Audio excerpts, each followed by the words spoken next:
दिए जाएंगे और सभी राज्यों के गृहमंत्री ने आपस में बात की है कि सभी पाकिस्तानी जो हैं उन्हें यहां से वापस भेज दिया जाए। इस वक्त की ब्रेकिंग न्यूज मैं आपको बता रहा हूं। आपने देखा होगा कि कल जो पाकिस्तानी एम्बेसी है उसके बाहर भीड़ लगी हुई थी, लोग रो रहे थे वहां पर, लेकिन वो पता नहीं किस बात का जश्न मना रहे थे। हमने केक ले जाते हुए उनको देखा था। खैर ये तो इनके खून में है, खून बहाओ और जश्न मनाओ। लेकिन ये आप ये समझिए अजय कि ये बहुत बड़ी चोट है। मतलब करनी मुनीर की, करनी शहबाज की, करनी आतंकियों की, हाफिज सईद की, और भुगतना पाकिस्तानियों को पड़ रहा है। अब जाना तो पड़ेगा जब यहां से भेजा जाएगा तो, लेकिन कोस रहे होंगे पाकिस्तानी भी मनी मन, शहबाज और मुनीर दोनों को, आई एम श्योर।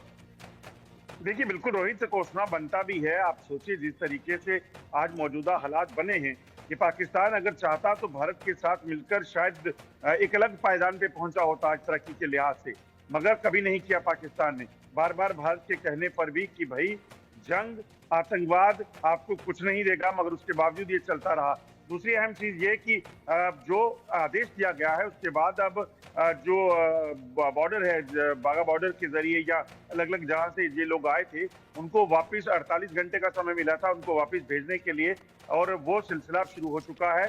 लोग वहां वापस पहुंचने लगे हैं। हमने खुद रिपोर्ट एक बताई थी कि जम्मू कश्मीर में भी ऐसी महिलाएं हैं जिन्होंने शादी तक की है जो भारत में, जो भारतीय हैं उनके साथ। अब उनके पास भी जो अगर वैलिड वीजा नहीं है, यानी कि अगर उनके पास लॉन्ग टर्म वीजा नहीं है, तो उनको भी वापस जाना पड़ेगा। और इस सब के पीछे जो कारनामे हैं, कारस्तानी है, वो पाकिस्तान की है। जो संख्या लॉन्ग टर्म वीजा वालों की है उनकी संख्या सैकड़ों में है, मगर लगभग 150 से 200 होगी। मगर जो शॉर्ट टर्म वीजा जो सार्क के तहत जो इम्प्लीमेंट हुआ था एक डिसीजन, उसके कारण जो शॉर्ट टर्म वीजा मिला था उसमें भी काफी लोग जो है वो भारत आए हुए थे। अब उनको भी वापस जाने के लिए कह दिया गया है। तमाम जो स्टेट्स के एडमिनिस्ट्रेशन हैं वो उनको आइडेंटिफाई करके उनको वहां से डिपोर्ट करने के सिलसिले में जुटी हुई हैं। ठीक है, संजय शर्मा भी इस वक्त मेरे साथ हैं इसी खबर पर अपडेट के साथ। संजय, अब सभी राज्यों के गृहमंत्रियों ने बात की है और यह एश्योर किया जा रहा है कि अब जल्द से जल्द जितने भी पाकिस्तानी हैं उनको वापस भेज दिया जाए पाकिस्तान, क्योंकि अब भरोसा नहीं है इन पर। बिल्कुल, भारत सरकार की तरफ से जो डेडलाइन जारी की गई थी 48 घंटे की, वो 48 घंटे की डेडलाइन आज समाप्त हो रही है। और आज केंद्रीय गृह मंत्री अमित शाह ने खुद देश के सभी राज्यों के मुख्यमंत्रियों से बात की है। उनसे खुद साफ हिदायत दी कि किसी भी हालत में कोई भी पाकिस्तानी नागरिक उनके राज्य में अगर है तो उसको आप डिपोर्ट कर दीजिए या फिर उसको अरेस्ट कर दीजिए, क्योंकि उनकी डेडलाइन खत्म हो रही है। उनके सभी के वीजा आज रद्द हो जाएंगे। तो आज वीजा रद्द होने के बाद में उन सभी के जो भारत में जो भी नागरिक रह रहे हैं पाकिस्तान के, वो सभी अवैध रूप से रहते हुए नजर आएंगे। तो लिहाजा उनको गिरफ्तार किया जाए, उनको अरेस्ट किया जाए, उनको डिपोर्ट किया जाए।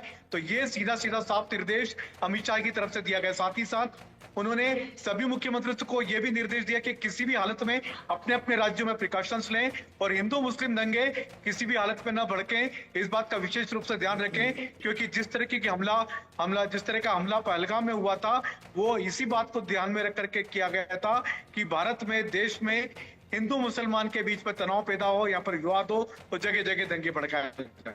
ठीक है, शुक्रिया संजय शर्मा आपका इस पूरी जानकारी के लिए। तो बड़ी अहम खबर दी है संजय शर्मा ने कि जो 48 घंटे की एक डेडलाइन थी जो भारत की तरफ से दी गई थी कि जो पाकिस्तानी नागरिक हिंदुस्तान में हैं उन्हें वापस पाकिस्तान जाना होगा, वो डेडलाइन आज खत्म हो रही है। और इस चीज को इंश्योर करने के लिए कि अब कोई भी पाकिस्तानी हिंदुस्तान में न रहने पाए, सभी राज्यों के मुख्यमंत्रियों से बात की है गृहमंत्री अमित शाह ने, और उन्हें निर्देशित किया है कि या तो आप सबको पॉइंट आउट करके आज वापस पाकिस्तान डिपोर्ट कीजिए, अदरवाइज ऐसा नहीं होता तो उनको अरेस्ट कर लिया जाए। इस वक्त एक और ब्रेकिंग न्यूज आ रही है। दिल्ली में जामा मस्जिद में पहलगाम हमले का विरोध हो रहा है। इस वक्त की ब्रेकिंग न्यूज, जामा मस्जिद में पहलगाम हमले का विरोध हो रहा है। देश भर से इस तरह के विरोध की तस्वीरें सामने आ रही हैं। जुमे की नमाज के बाद विरोध जाहिर किया गया है। जुमे पर काली पट्टी बांधकर विरोध जाहिर किया। आतंकियों के खिलाफ ये विरोध था दिल्ली के जामा मस्जिद में, जिसकी तस्वीरें हम आपको दिखा रहे हैं।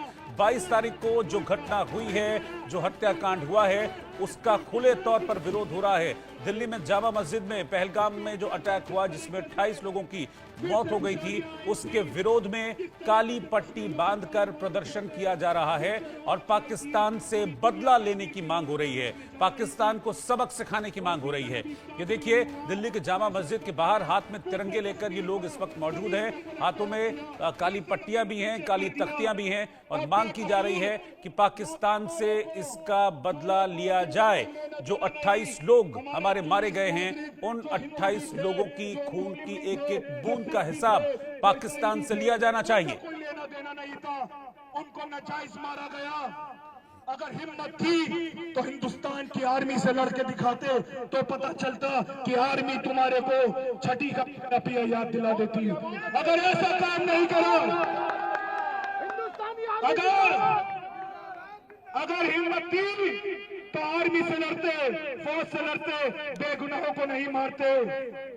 मगर आज जब ऐसे दहशतगर्द इस तरीके के हालात पैदा करेंगे हमारे मुल्क में, तो हम लोग उनको करारा जवाब देने के लिए एक एक इंसान उठेगा।